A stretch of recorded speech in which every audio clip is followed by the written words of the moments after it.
Hello, my friends. Today we start with the Sumy region. It seems that the anticipated offensive has already begun here. Russian media have started to claim that they have captured the border village of Ryzhivka, which is here. The occupiers have taken over the border village of Ryzhivka in the Sumy region, according to Russian media. Public reports indicate that power outages have been reported in Sumy. Additionally, emergency power outages have been reported in Robotyne and Bilohorivka. Furthermore, Kadyrov also hurried to announce that they have entered the Sumy region. Kadyrov claims that Russian armed forces have captured the border village of Ryzhivka in the Sumy region. He published a video which ends with a sign of the Ryzhivka village library. There have been no official comments from the Ukrainian military command regarding active combat in this area. Overall, we are waiting for confirmation or refutation of this information, but these are very bad news. If this is indeed true, the front line could expand significantly. In the Kharkiv direction. In the Kharkiv direction, where the Ukrainian forces have reclaimed several kilometers of territory through counterattacks, near the village of Lyptsi, the Russians failed in their operation and couldn't even reach the outskirts of the settlement. The Ukrainian Armed Forces managed to push them back by 2 kilometers and 800 meters, and now the fighting is taking place around Hlyboke. The occupiers continue to deploy reserves, but now it's not for offensive actions, but rather to hold the defense, as the Ukrainian armed forces have heavily bombarded their positions and carried out counterattacks. Fighting also continues near Vovchansk, where the occupiers are still trying to maintain their positions in the city. However, the Ukrainian armed forces are doing everything possible to push them out of Vovchansk. If successful, it would be a significant setback for the Russians. Essentially, their operation has already failed. By deploying reserves, they are currently attempting to achieve just one goal: to tie down our forces in this direction and waste additional ammunition for their destruction. Meanwhile, the Ukrainian armed forces managed to advance by 2 kilometers and 600 meters in the area of Starytsia, thereby gradually reducing the territory controlled by the Russians. In the Kupiansk direction.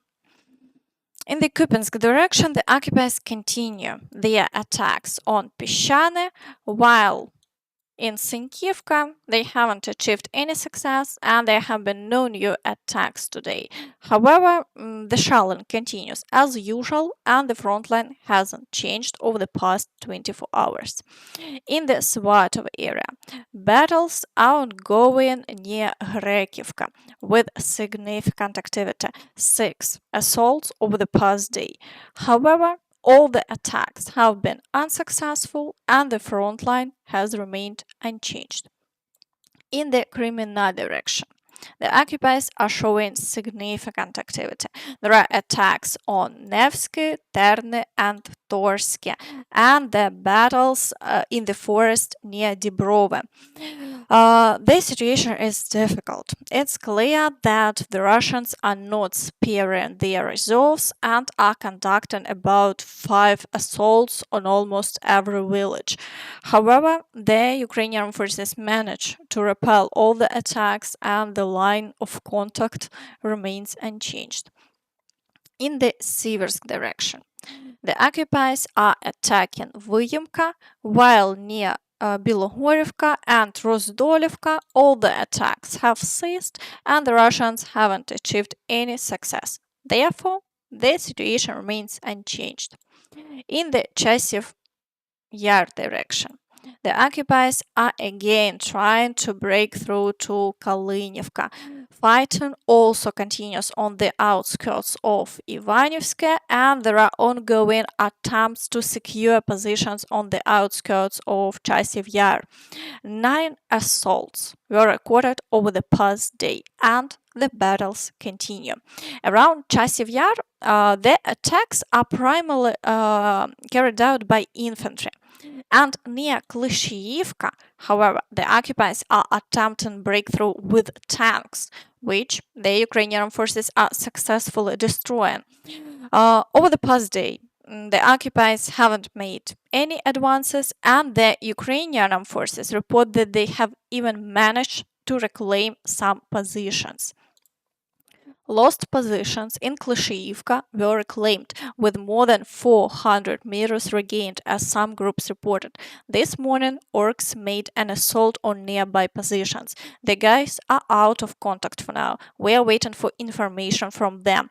2 of the worms were captured. In Chasiv Yar, street fighting has already begun in some areas. The situation is under control for now, and our comrades have also captured some of the worms.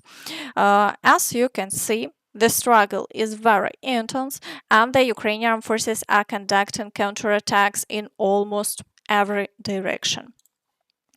In the Pokrovsk direction, activity is very high. There were 23 assaults over the past day, with the main attacks continue on Novoalexandrivka, the village of Sokil, Yevhenivka, Novopokrovsk, Novoselivka, Persha, and also Yasnobrodivka and Netailove. Again, there were no changes here over the past day. In the Kurakhove direction, fighting continues for the northern part of Krasnohorivka. Battles are also ongoing near Heorhiivka and also Paraskovivka. However, no new successes for the Russians have been recorded here, and as before, Paraskovivka remains under the control of the Ukrainian Armed Forces, with fighting still ongoing. In the Vuhledar direction, the occupiers continue their offensive actions towards Staromaiorske. Meanwhile, no new combat actions were reported near the village of Zavitne Bajanya, and the front line hasn't changed over the past day. In the Zaporizhzhia direction, the occupiers continue fighting in the areas around Robotyne and Mala Tokmachka. However, the Ukrainian Armed Forces are doing everything possible to hold the defense. So far, all attacks have been repelled. And in the Kherson direction, attacks continue on the outskirts of the village of Kreminna. Here, too, all attacks are being repelled, but shelling continues as usual. The Russians have started complaining that the Ukrainian forces are using glide bombs and rockets against their positions on the left bank.